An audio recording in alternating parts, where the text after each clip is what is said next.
Well, some of you have been asking about some cooking videos, things that I make and put on the blog, and you wonder how to make them yourself. So I thought I'd make a little cooking video. I'm putting on my grandma's apron. There we go. Grandma made this. Oh, probably when I was a little girl, and somewhere in the house, I have one exactly like it that was little girl size. She used to make them out of old sheets and pillowcases and feed sacks and that kind of thing. But anyway, I like to put on Grandma's apron. Maybe I can channel some of her cooking talent. So today we're going to make that casserole that I made and showed you pictures of, but I've never showed you a video of how to make it.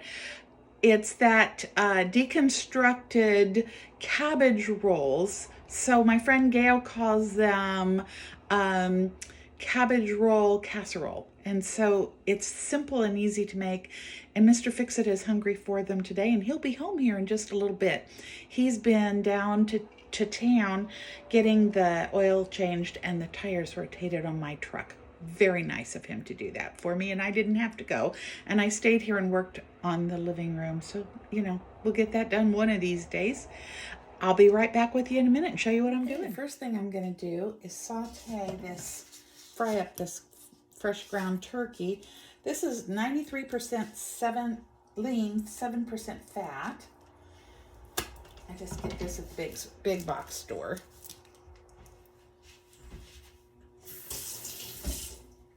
Rinse that off a little bit.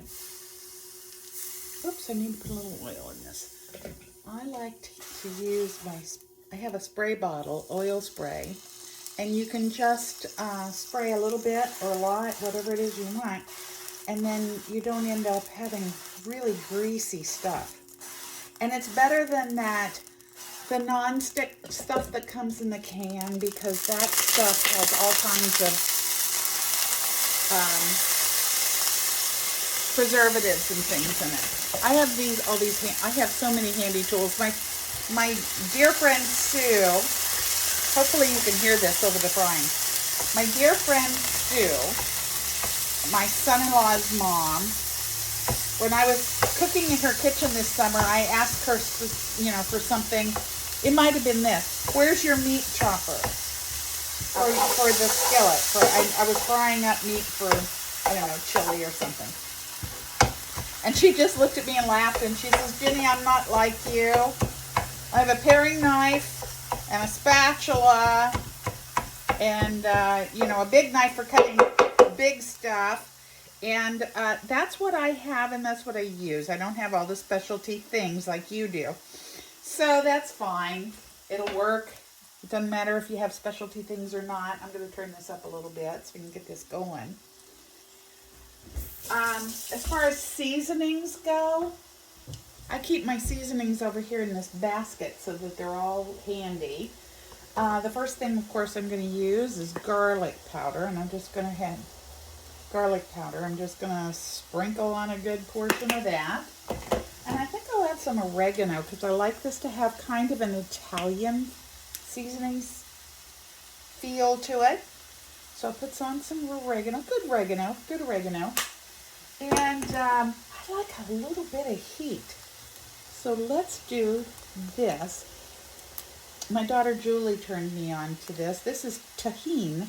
Tahine is a Mexican condiment that they sprinkle on fruit, believe it or not, or whatever they use it for. It's got chili peppers in it. So I want a little heat, not a lot.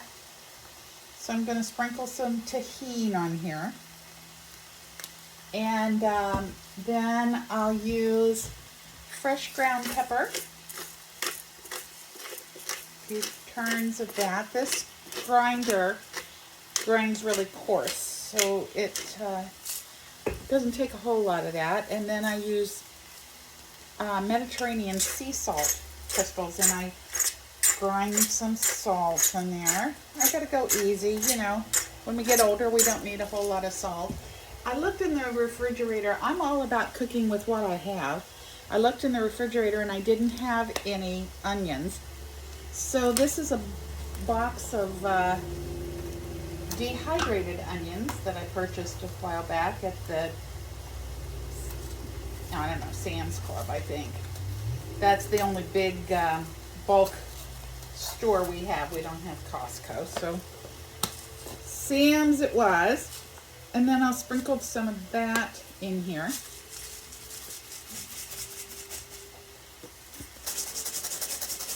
Get a good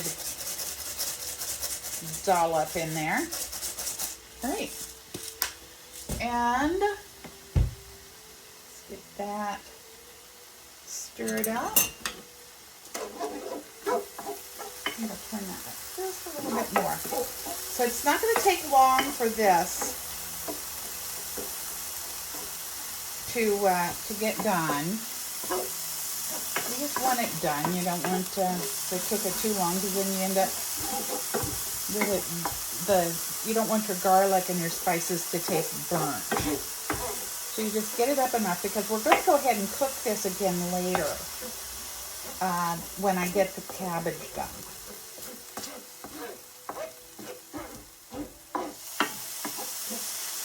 Okay, so that's about that for now. I'm going to put this in a small bowl, and let me find something to scoop it up with. Put that in a small bowl and set it aside.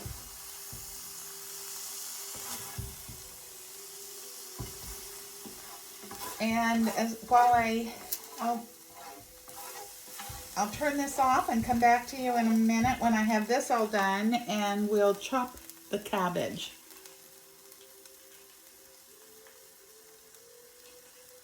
Okay, I have a couple tablespoons of oil in here. I peeled off the outside layers of the cabbage, just a small head of cabbage, not a lot. And you just cut off chunks and go around the core, because the core is pretty tough.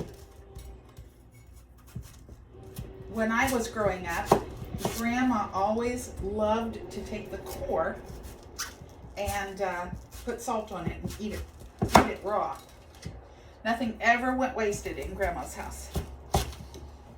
So the same thing with Mr. Fix-It. He likes it too, so I'll save the core for him. He'll gnaw on that for a little bit. Then I just cut these just in pretty good sized chunks. I don't go anything fancy. And then I just put it in the skillet. I have this great electric skillet. This is my camping skillet. I take it everywhere because we always camp, almost always, at least when I'm with Mr. Fix-It. We camp where we have electric. So we always have an electric skillet. I don't like to camp in the camper. I mean, camp in the camper, cook in the camper, because you get those cooking smells in there. And the materials are porous and plastic and stuff, and I just don't want the smells getting caught in there, and then all night long you smell cabbage rolls, you know, so you got to be kind of careful with that. So I take that with us, and it's really handy. I use it as a griddle and as a, if I don't have much water, I can get water from there's always a central place to get water in the campground. So I get water and heat it up in here and then do the dishes. So it's a very handy and multi-purpose tool. It's taken the place of a lot of different things that I used to cart around in the camper. So usually I will only take my small Instapot, because it works as a slow cooker as well as searer and steamer and pressure cooker and all kinds of things. So I take that, and then I take this, and this is the only two tools I really need. Now this I'm going to take a little water, put a little water in here. I want to stir this around and get the oil kind of on it. There we go. These chunks will fall apart and cook down when they get going. I kind of want to sear it a little bit. Turn that up a little. Get it a little browned. Now see, I normally would have taken a big onion and chopped it up and put it in here. But like I said, I didn't have that, so I'm using what I have. And that was the dehydrated onion that I'll put in the sauce. Okay, now I'm just going to add a little bit of water to this.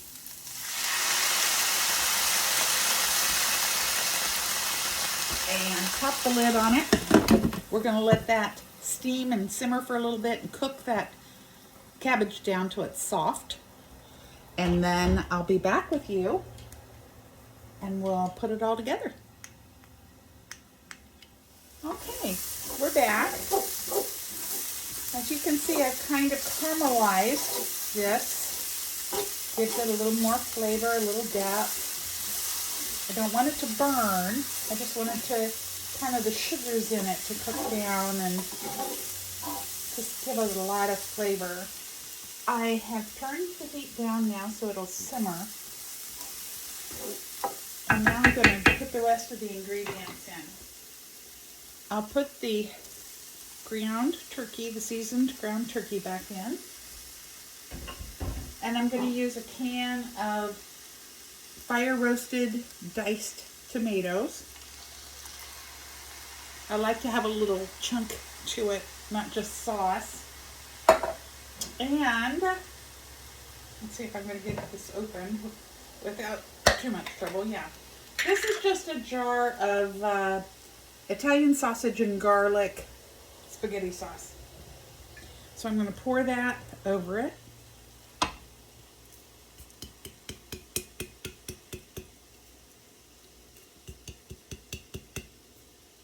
And that's all there is to this. You just take it now and stir it all up together.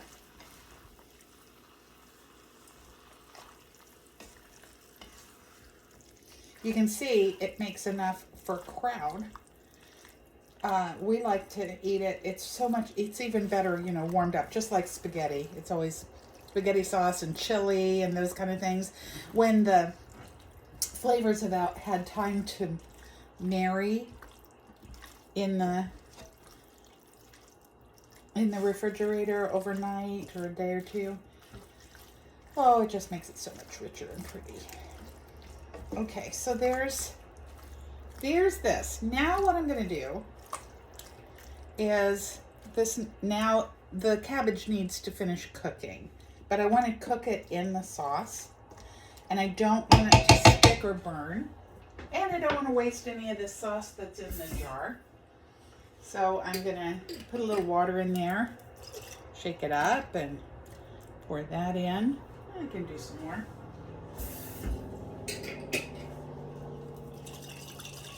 There we go. There. Making a mess. There we go. And that's about it. Now I'm going to let it simmer for about, I don't know, 20 or 30 minutes, just until that cabbage gets pretty soft. So I'll be back when it's done. Okay, so that's how we make cabbage roll casserole here and on the road when we're camping. So I hope you enjoyed the video, and I hope you'll try it. And if you do, I hope you'll let me know what you think. I hope y'all have a blessed day, and remember to be kind to people. Be nice out there today. Thanks.